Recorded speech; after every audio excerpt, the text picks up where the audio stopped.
So here we are, and we're talking again with our good friend Jay Leroux, longtime friends of Nancy's and I's, and Jay and Linda. Mm-hmm. And they're here at Father's House here in October of 2023, and this is part 3 in the series. And Pastor Sam Sandian just prompted us to ask another question of Jay, so here we are. So Jay, how does the whole prophecy thing happen? You look at somebody, and the Lord obviously gives you some sort of a download, but how do you process? How do you know what to say, what to leave out? How does this work practically in prophesying over people? It's a great question, and it's one. And so I have really two grids that I run through. And when I first began to do this, growing up the way I did in the church, that Jesus was still on the cross all my life. When I realized he actually spoke, I was like, wow. And then when I saw that his one desire was that we all would prophesy, I thought, well, I'm in on this. I love it. And when it would come to me in the early years, when someone would speak to me, I just thought I was just in awe of it. And I thought, well, no. And so I just began. In the beginning, it would be like words would come. Maybe once or twice a year in the church, I would say it. And then it grew into if I laid hands on somebody, then I would get these words really, just or a picture, and or some person in Scripture. So I don't want to cut you off. No, you'd be good. You'd see a word, or you'd get a picture. No, I would get first. Words would come. I would just get like a sentence. Oh, okay. Yeah, so the Lord, he provided the words for me, which was a good school. Mm-hmm. Because then I was learning how he thought, how he felt without realizing it. Okay. In other words, I didn't have as much liberty as I have now, and we'll get to that now.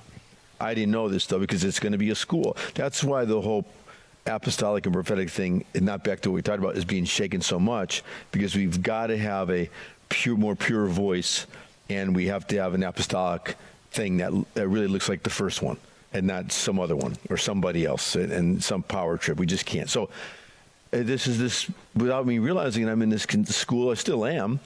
And from that point, then I would lay hands on people as we began to progress, especially this would be the middle 80s, later 80s. When I was in Bible college, it began to really, there we had prophets that were lived among us. So that was really strange for me. You may interview one of those pastors that was there, that was leading at that time while we're here. But so it was always present. It was always, we were laying hands. It was a kind of what we didn't realize was more of an apostolic-y thing. I didn't know what it was, but we had all these stronger gifts there that I'd ever seen.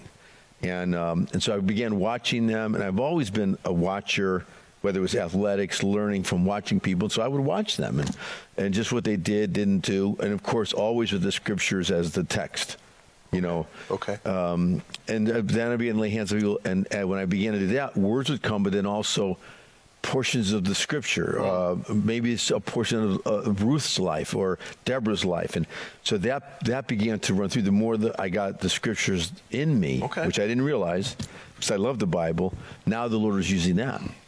And or something he might have said to the disciples. And so in that time, he was allowing me to begin to interpret what I was saying. Maybe that's a good way to do it. Or what are you saying out of this? I began to be schooled that way. And so I'd be having a conversation with him as he was sharing with me and I was sharing with them. And it goes like that still, in a way. So, well, I'm going to continue with that. So when you're looking at somebody, for example, and you really have a strong sense, maybe you have an image or a thought or a word or whatever, but it's a dark word. You see something, you see clearly that person is involved in some sort of sin, whether it's sleeping around or it's drugs or it's hatred or whatever. So how do you speak into that person without exposing sin? Because I've never seen you do that. So no. But you see it sometimes. Yeah. And so how do you respond? Yeah. So at this point now, the thing that's grown the most, and this would be good for any of the prophetic people, especially, and I'm hoping that someday we have a school or whatever. But there is a nurturing of that prophetic spirit, and the Lord began to build this grid within me, and I saw what I would call the abuse of it was the calling out of sin in people's lives, things they were doing, and and I would be embarrassed, of course, but I was taught that was the right thing to do. The problem I had with that was I couldn't see it in him, and I know in my life I had secrets for sure. And so I began to, as this began to grow, I got closer to him, and the more I was closer to him, the more I could see into people's lives. Now more than ever, of course. And I could see, so a lot of my prophetic friends, prophets that know me, are mad at me. They'll say to me, "You're lucky, Jay." I said, "What do you mean?" "Because you don't see people's sin." I said, "How do you know I don't?" "Well, because you never say it." I said, "Of course I don't say it." I said, "What I'll do, because I'm after the treasure that's within the vessel," Gotcha. the Ephesians 1, that there's this grace, that this treasured grace gift in this inheritance that's in every saint for him. That's what I'm mining out. That's awesome. So I'm growing that out, and that other stuff is just temporary. This is the eternal thing. Right. Now, in private conversations, I would say, the thing that you're, if they're asking me, I'm struggling with this. Well, do you need to stop this and that? Right. In a personal thing, though. But not publicly. No, but humbly. You never. No. Publicly. No. Have you ever? Because I've heard this before, and I've even tried to do it a time or two. If I sense that something isn't quite right, rather than expose the wrong, you try to speak in the opposite spirit. Like, maybe a person's struggling with. I'm just throwing this out. Yeah. Respond however you want. Yeah. You see that somebody's just a greedy son of a gun or whatever, and then, but the Lord wants to release over you generosity or something. Yes. Rather than saying you're a greedy guy or whatever, is that part of the angle you think sometimes? Absolutely. So let's just say, I've had some that the Lord is, this is what's hard for me sometimes. He's intending to bless them financially in a big way. I struggled with this a lot before. So I'm arguing with him about this because they're selfish, greedy, and if they get financially wealthy, they're going to leave. Right. Because they're going to be caught up in that world. So you'll hear me say that. Now listen, I want you to know the Lord wants to do this, but you've got to keep him first. Gotcha. So I would add that in there because I know they're going to do that. But I would struggle with him going, I don't want to say this because, and he would be like, no words. That's the worst. Those are the worst words I can hear from him. No words. Because what he's saying is that I've left the church and be driving home. He goes, what's the problem? I said, well, my reputation, I didn't say certain things because, and he's always wanting me to go out into deeper waters, places I've never been. I'm always in that, not challenge, but he's really stretching me, always. So I live in that stretch, which I like, but then sometimes I'm at that limit where you feel like you're just about snapping me, and a lot of times it'll be that I'll be looking over that person or that's going on in their lives, or he's dealing a married couple, and the Lord's just got unbelievable grace of such favor, and he though is in porn. Yes. Always chasing other women, he's not doing anything yet. And so I'll say something, I'll look at him, and sometimes I'll just look into their eyes, and I'll just say, the Lord wants to strengthen you in this. Do you understand? Do you know what I'm talking about?